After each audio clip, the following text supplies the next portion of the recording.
నేను మీ చంద్రకృష్ణ. అందరూ ఎలా ఉన్నారు? బాగున్నారు? నేను బాగున్నానండి. ఈరోజు ఇంకొక చిన్న చెప్తానండి ఎగ్స్ గురించి. ఎగ్స్ చాలా రోజులు పాడైపోకుండా ఉండాలంటే మనం రిఫ్రిజిరేటర్లో స్టోర్ చేసుకోవద్దండి. ఇలా ఎగ్స్ ట్రే దొరుకుతుంది బయట. ఇందులో స్టోర్ చేసుకోవడం వల్ల ఎగ్స్ చాలా రోజుల వరకు పాడవకుండా నిల్వ ఉంటాయండి. మళ్ళీ ఎగ్స్ని ఎప్పుడు మనం ఇలా ఎడ్జెస్ కిందికి పెట్టుకోవాలండి.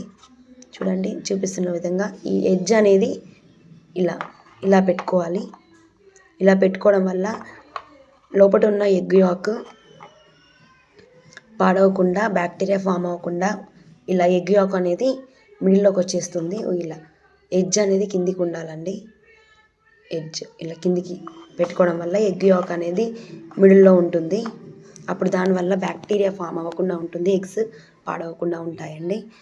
ఇలా బయట స్టోర్ చేసుకోవాలి. ఎగ్స్ రిఫ్రిజిరేటర్లో పెడితే పాయిజన్ అయ్యే అవకాశం ఉందండి. బయటనే స్టోర్ చేసుకోవాలి ఎగ్స్. ఎప్పుడు ఫ్రిడ్జ్లో పెట్టడం వల్ల కూడా ఎగ్స్ అనేవి బాయిల్ కావు. మనం బాయిల్ చేసినా కూడా తీసేటప్పుడు పైన స్కిన్ అనేది ఈజీగా రాదండి. ఇలా బయట పెట్టుకొని మనం బాయిల్ చేసుకుంటే తీసేటప్పుడు ఈజీగా ఉంటుంది మనకి.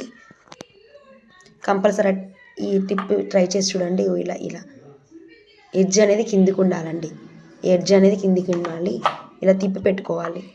ఈ ఎడ్జ్ అనేది కిందికి ఉండాలి. ఇలా ఉన్న ఎగ్ని ఇలా రివర్స్ చేసి ఇలా పెట్టుకోండి.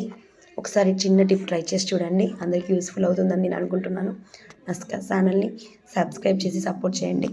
Thank you for watching my video.